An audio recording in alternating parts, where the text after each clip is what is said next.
Welcome back to my kitchen, y'all. I am going to be sharing some more baking and also some canning in this video. I kind of got the urge to do a little bit of it, and I know I'm doing 2 cooking style videos back to back, but I hope you guys enjoy it nonetheless. I do have other types of videos coming, so if you aren't as much into cooking, hopefully you'll still enjoy it and you'll be on the lookout for more. If you're new, my name is Lynette. I'd love to have you join us. I'm a Mennonite mom and I live in Sarasota, Florida. So I'm gonna get right into the video, and I'll be doing quite a bit of voiceover, but also mixing in with some real-time footage. Let's get right into it. So grape pie is actually pretty easy to make, and there's different ways you can make it, but I'm just using the regular Welch's Concord grape. This recipe calls for some grape gelatin. Some recipes don't call for that, so I'm not sure, maybe just adds extra flavor or something. And then there's sugar, and then you're gonna need something to thicken it, and I'm gonna use Clear Jel. Some people use Therma. I couldn't find any of that, or Frigex maybe. And then water, and that's it. And so I'll be making a fresh pie, so I'm gonna go ahead and do it. And yeah, canning's not that hard. I don't do it very often, but I am gonna give it a go since I'm making the filling anyway.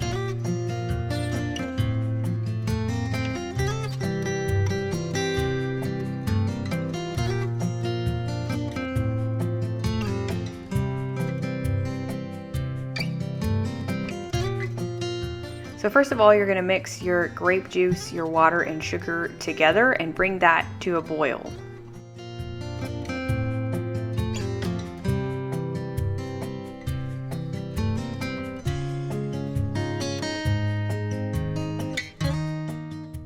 I forgot to mention that I also added some salt. The recipe called for that. So with the size batch I made, I realized I didn't have quite enough of thickener of the one kind, so I actually used Permaflow and a Clear Gel, I think. My only recommendation is don't use cornstarch. I would not recommend that. But you can use other types of thickener if you need to. So I just made it in like a smaller batch so that I could get the lumps out easier, and then I went ahead and poured it into my grape juice. And after that was nice and thickened, I think I added the Grape Jello if I remember right. I'm kind of looking back at it now. But I'll leave that in the description box with all the instructions. That way you can read it for yourself. It's really easy to make, and this stuff tastes so good and has so much flavor. I know the real way to do it would be with real Concord grapes and everything. I've just never done it like that, and I'm not really sure where I would get those grapes. So this works in a pinch. At this point, I'm ready to put them in jars. As you can tell, I have this handy little funnel. These are great when you're canning. It just helps your jars stay cleaner and easier to pour things in and out. I did find jar lids at TSC, and I did just rinse them a little bit in soapy water. I don't know if that's actually necessary, but I did that anyway. So then you just hand tighten the rings on the jars, and they should be ready to go in your cooker.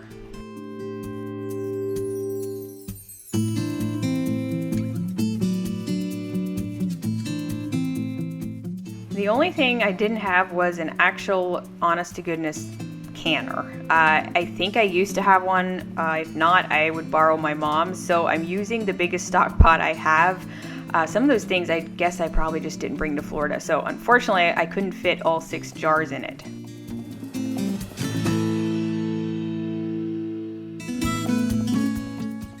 So I'll put these in, and once it comes to a boil, then I'll set my timer for probably 30 minutes or so, and then they'll be done.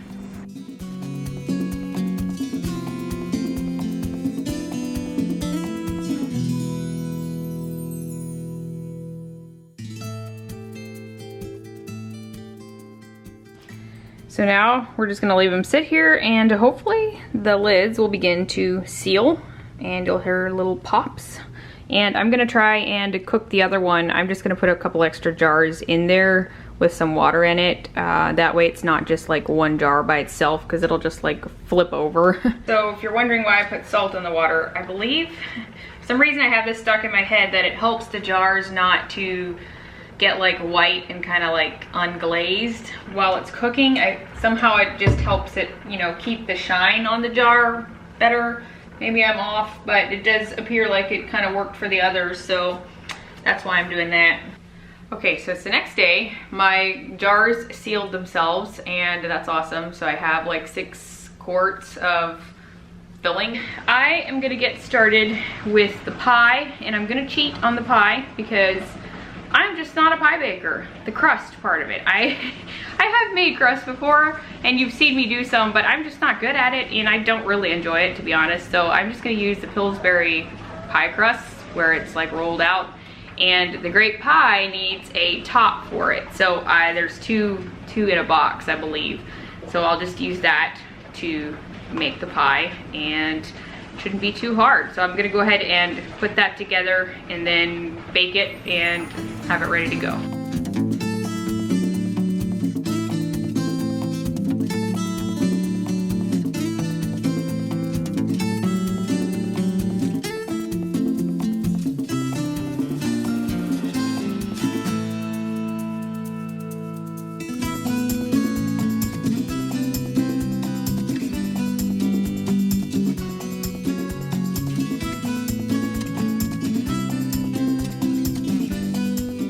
So here I was attempting to make a little bit of a design in the top part, but you couldn't really see it after it was baked because I didn't actually like puncture it too much. So you could do that. You could actually like puncture it a little bit more, then you'd be able to see it like a real berry pie, but I'm just no pie expert.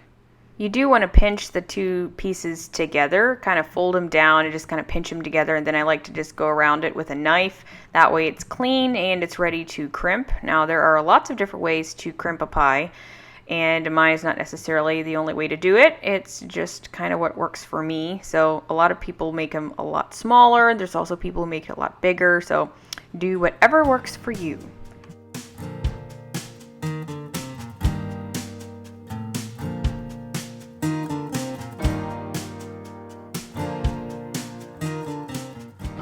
So I put some egg white on top and then also sprinkled a little bit of sugar on it, and it's ready to put in the oven. So here's how it turned out. We took it over to my parents and we all enjoyed eating it there, and we were not fancy. So we used paper plates, but it was so good, and I think I'm gonna enjoy having some on hand. Ice cream always makes it even better. So just a few things about canning that I thought of. I know I kind of take it for granted because I grew up with it. Not that I'm an expert at it at all, and I don't do very much, but some jars were like given to me. We always had plenty of jars to pass around, like with mom. Probably they were handed to her from her mom type of thing, or you pick up things, you know, here and there. So I'm using basically all that I have on hand. The main thing was I was out of jar lids, and lo and behold, TSC had some. The other thing is I'm pretty sure Walnut Creek Cheese or Walnut Creek Foods has jar lids, and I think I remember them having a promo here a little while ago, or like a thing saying that they had them, and I was told about it. So check them out as well. I know I talk about Walnut Creek Cheese a lot, so it's walnutcreekcheese.com.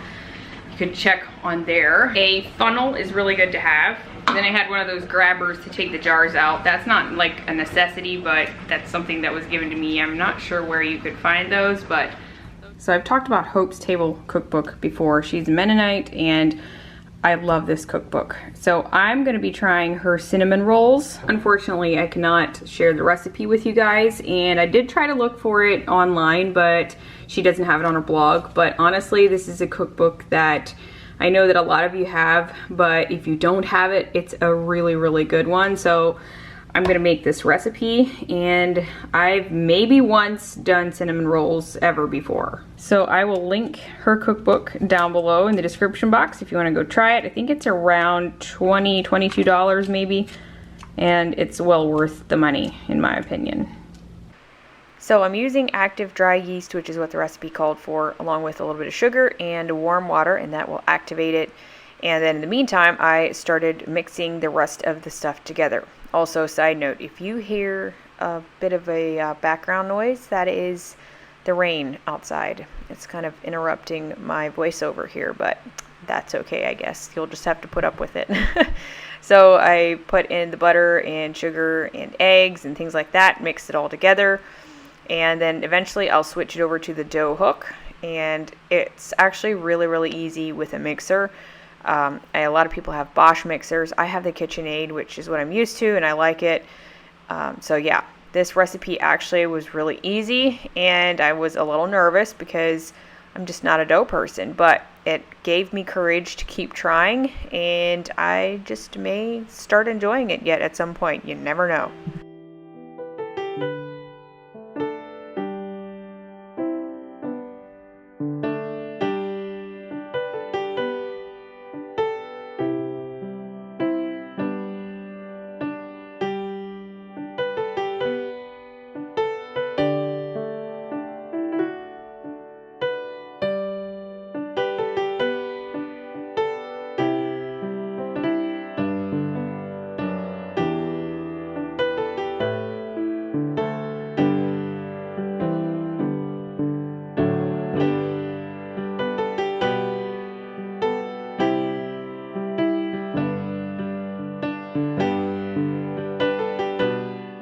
So I just put it in a bowl along with a little bit of cooking spray and then some plastic wrap, and I just put it on the oven and let it almost double in size, and then I was ready to roll it out, and that was actually kind of fun.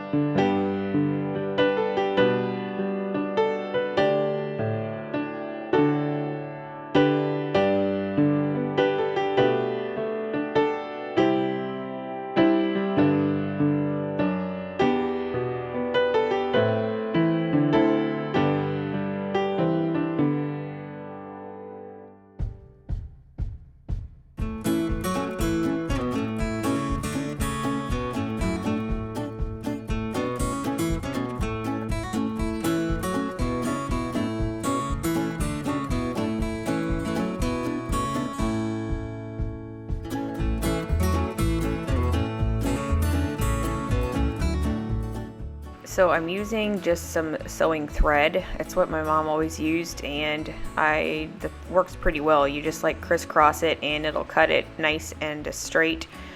And I will say I did make these a little too big, as you'll see in a little bit.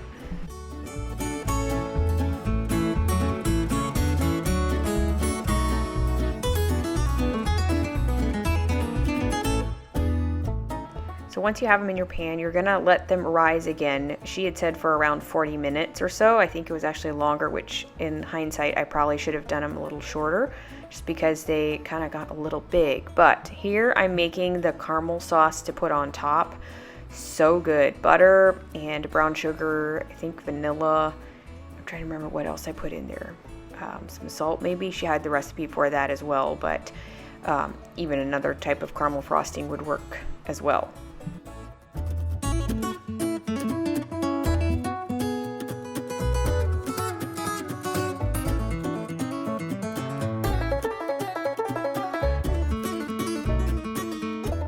Well, they slightly exploded. I guess maybe I should have not let them rise as long, or maybe not put so many in a pan. So I just went and pushed them, pushed the centers down in a little bit. I think that'll work. Hopefully they're fully baked. That's my only hope. So I put the frosting on top of them once they'd cooled down just a little bit, and they were actually really, really good. I did have like a few that were borderline, like not quite baked, so I tried to kind of pick around those, but they were really, really good. And I stuck the 3 in the freezer for Nick because he had been gone, so they freeze really well. Then you just pull them out and they're a lot fresher than if you keep them.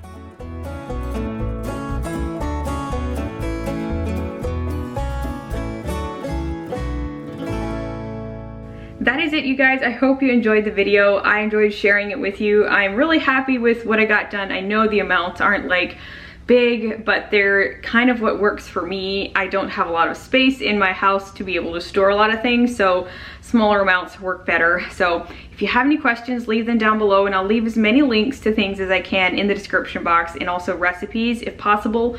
So make sure you check that out. Also for Hope's Table if you're looking for a good cookbook, and that should pretty much cover it. All right, guys, I will see you all next week.